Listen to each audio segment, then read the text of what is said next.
You know, there's a truth most people will never admit out loud. Sometimes the most painful distance you create is not from strangers, it's from your own family. And if that sentence makes you uncomfortable, good. Because today, we're not here for comfort, we're here for truth. Let me tell you something that might shock you. Empaths, the people who feel the deepest, love the hardest, and give the most, are often the ones who quietly walk away from the very people they were taught to never leave. Not because they are cold, not because they are ungrateful, but because they finally understand something most people never do. Love is not supposed to destroy you. From a young age, empaths are conditioned differently. They are the child who notices tension in the room before anyone speaks, the one who becomes the emotional caretaker even when they are just a kid. They learn to read moods, absorb pain, and fix what was never theirs to fix. And here's the dangerous part.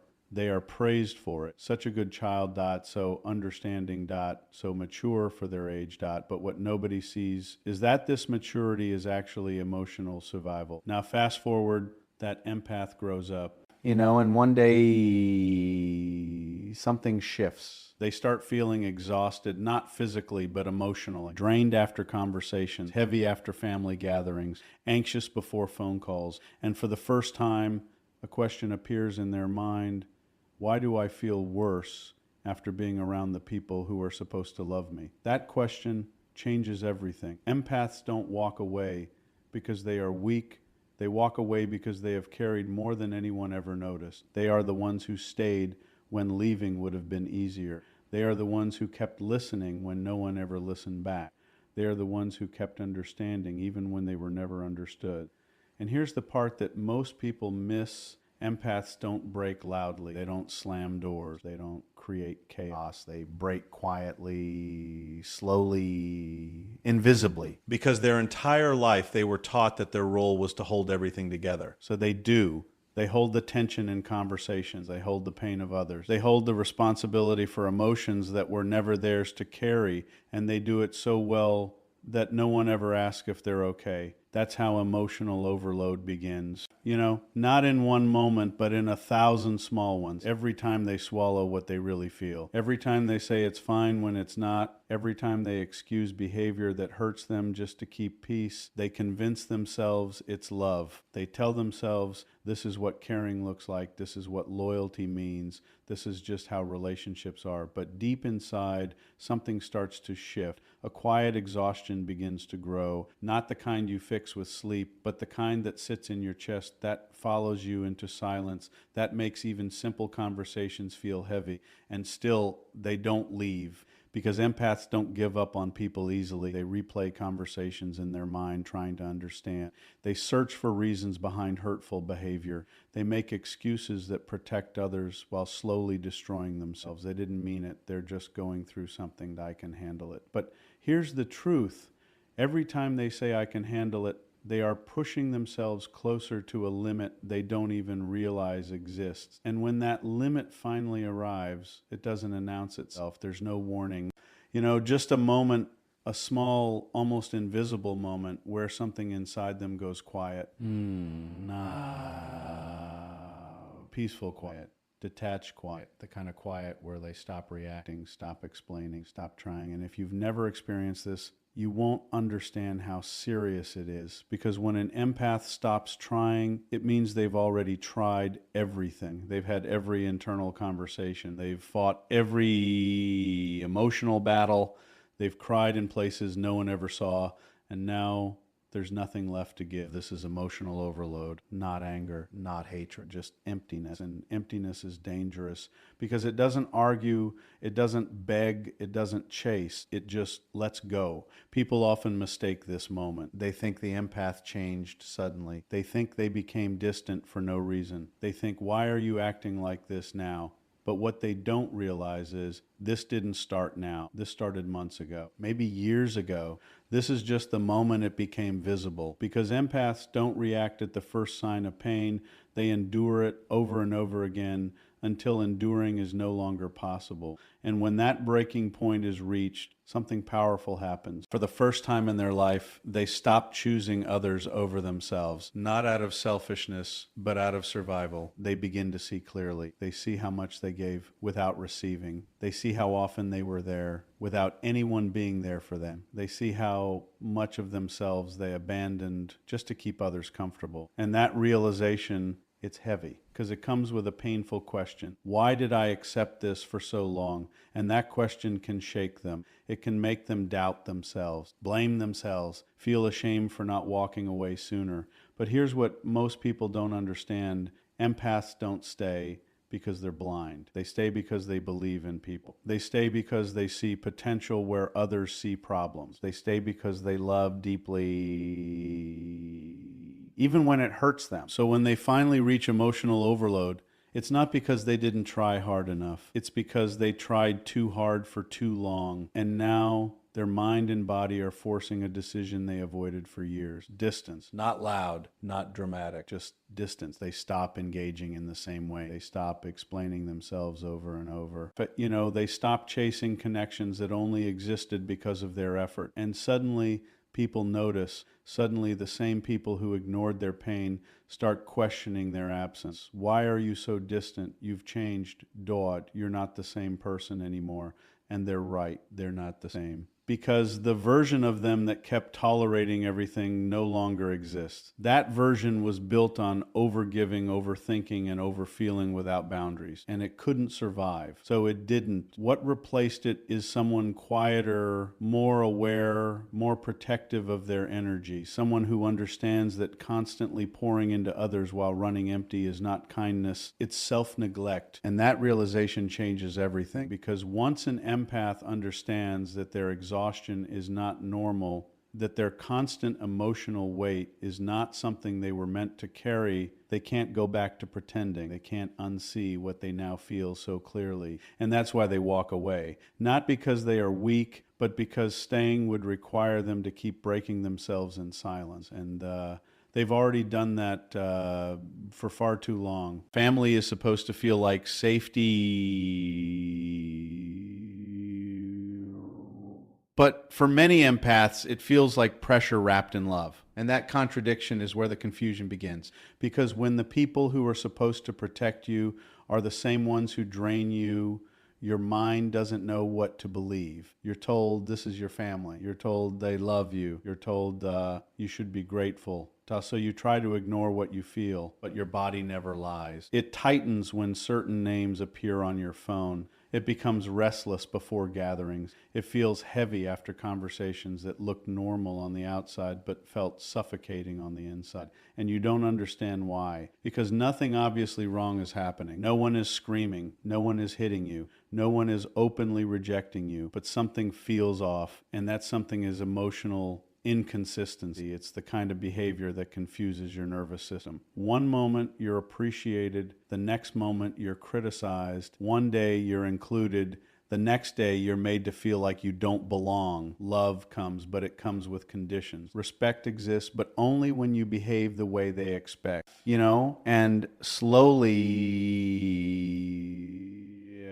without realizing it, you start adjusting yourself. You become quieter, more careful, more aware of every word you say. You start walking on eggshells in a place that was supposed to feel like home, and that's where the damage begins. Because empaths don't just hear words, they feel intentions. They pick up on tone, energy, and unspoken tension. So even when everything looks fine, they feel everything that's not being said. They feel judgment behind compliments. They feel disappointment behind silence. They feel control hidden inside advice, and it exhausts them because they're constantly trying to stay emotionally aligned with people who are emotionally unpredictable.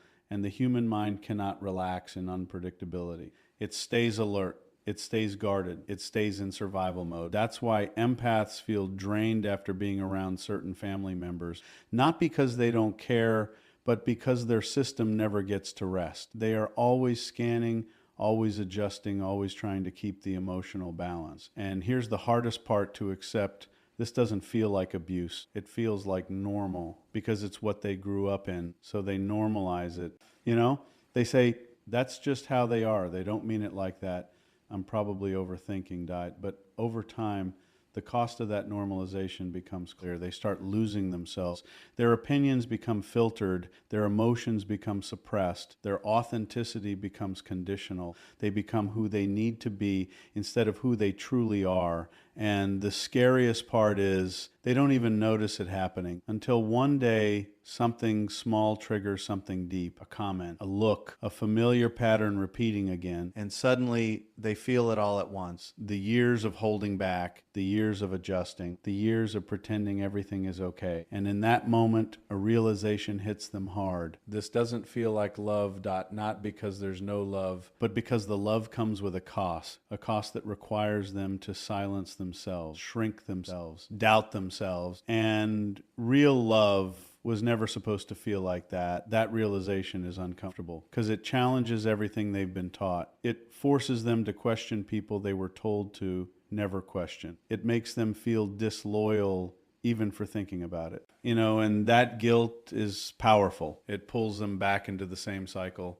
Maybe I'm being too sensitive, Maybe I should just try harder. They're still my family, so they stay. They keep showing up, keep giving, keep trying to make it work. But something has changed now. They've seen the pattern. And once you see it, you can't unsee it. Now every interaction feels heavier. Every inconsistency feels clearer. Every moment of discomfort becomes harder to ignore. And their inner voice, the one they've been silencing for years, starts getting louder, telling them this is not safe, this is not healthy, this is not how you deserve to feel. And for the first time, they start listening, not to what they were told, but to what they feel. And what they feel is misalignment.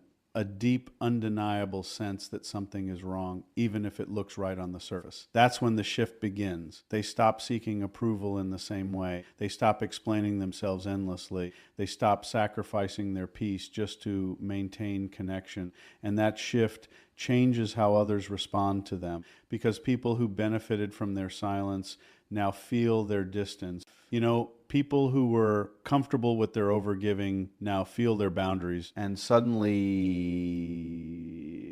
the empath becomes the problem. You've changed, you're too sensitive, you're overreacting. But what's really happening is this. They are no longer tolerating what they used to survive. And that makes people uncomfortable, because when you stop accepting emotional inconsistency, you expose it without saying a word. And not everyone is ready to face that. So they push back, they guilt you, they question you. They make you feel like you're the one breaking the bond. But deep down, you know the truth. The bond was never stable to begin with. It only felt stable because you were the one holding it together. Mm-hmm. And now that you've stopped, everything reveals itself. That's the moment empaths begin to understand something most people never fully grasp. Love without emotional safety is not enough, because without safety, there is no trust. Without trust, there is no peace. Without peace, there is no real connection. And empaths, more than anyone, need that connection to feel real, not forced, not conditional, not one-sided, real, and when they realize they're not getting that, they stop chasing what was never truly there, not out of anger, but out of awareness. Choosing distance is one of the most misunderstood decisions an empath will ever make, because from the outside, it looks like rejection, but from the inside, it feels like survival. It doesn't start with strength. It starts with exhaustion, a deep, quiet exhaustion that no one else can see, because it was built behind smiles, patience, and endless understanding. Empaths don't wake up one day and decide to walk away. They arrive at that decision after years of staying when they should have left, after countless moments of choosing peace for others while losing it within themselves. They remember every time they ignored their own discomfort just to avoid conflict, every time they explained themselves hoping to finally be understood, every time they gave more, thinking maybe this time it would be enough. But it never is. Because when you are the one always adjusting, the relationship only works as long as you keep shrinking. And one day, something inside refuses to shrink any further. Not loudly, not dramatically, just firmly. A line is drawn not in anger, but in clarity, and that clarity is terrifying because it forces a truth they've been avoiding for years. I cannot keep doing this to myself. That sentence alone carries weight. It carries guilt because they were taught that putting themselves first is selfish. It carries fear because distance means change and change means uncertainty. It carries grief because even unhealthy connections still hold emotional history. So when an empath chooses distance, they are not just stepping away from people, they are stepping away from a version of themselves. The version that tolerated everything, the version that overgave without limits, the version that believed love meant sacrifice at any cost. Letting go of that version feels like losing a part of who they are. And that's why this decision hurts so deeply. Because it's not clean. It's not simple. It's not freeing at first. It feels heavy. It feels confusing. It feels like standing in the middle of two worlds, one that drained them and one they're not fully used to yet. And in that space, the guilt gets louder. Maybe I'm being too harsh. Maybe I should go back and try again. Maybe I didn't do enough. That inner voice doesn't disappear overnight because empaths are wired to consider others even at their own expense. So even as they create distance, they feel the pull to return. They think about the good moments. They remember the times things felt okay. They question if they're making the right decision. And this is where most people break. They go back, not because things changed, but because the discomfort of distance feels unfamiliar. But the ones who keep going, the ones who stay in that uncomfortable space, begin to notice something slowly shifting. It's subtle at first, a moment of quiet that feels peaceful instead of empty, a conversation where they don't feel drained afterward, a day where they don't feel responsible for someone else's emotions. And it surprises them because for so long, they thought carrying everything was normal. Now, for the first time, they feel what it's like to not carry what was never theirs, and that feeling becomes clarity. They begin to understand that what they thought was love was often obligation. That, what they thought was connection was often dependency. What they thought was loyalty was often self-abandonment. And once that awareness settles in, everything changes because now going back doesn't feel like comfort anymore. It feels like losing themselves again. That's when distance transforms. It stops feeling like rejection and starts feeling like protection of their peace, protection of their energy, protection of their identity. They begin to rebuild something they never fully had before, a sense of self that isn't defined by how much they give to others. They start asking themselves new questions. What do I feel? What do I need? What do I want? Without considering everyone else first. And at first, they don't even know the answers because they've spent so much of their life focused outward, they forgot how to look inward. But slowly, patiently, they learn. They learn that their emotions matter, that their boundaries are valid, that their peace is not something they have to earn. And this learning process is powerful because it breaks a cycle that may have existed for years, even generations, a cycle where love meant sacrifice. Where silence meant respect, where endurance meant strength. They begin to see that true strength is not in how much you can Arabic to Arabic it, Arabic meme, Arabic lamb, but in what you refuse to tolerate. And that shift changes how they show up in every relationship. They no longer over-explain themselves. They no longer chase validation. They no longer stay where they feel unseen. Not because they stopped caring, but because they started caring about themselves too. And that balance is something they never had before. Of course, not everyone will understand this. Some people will call it selfish. Some will call it cold. Some will say they've changed. But what they don't realize is this change was necessary because the version of the empath that existed before was slowly disappearing under the weight of everyone else's expectations, and choosing distance brought them back to themselves, back to their truth, back to a life where they don't have to constantly recover from the people around them. And that's not rejection, that's survival, that's growth, that's awakening. At the end of it all, the empath finally understands something that changes everything. You cannot heal in the same place that keeps hurting you. And once that truth becomes real, distance is no longer a choice. It becomes the only way forward.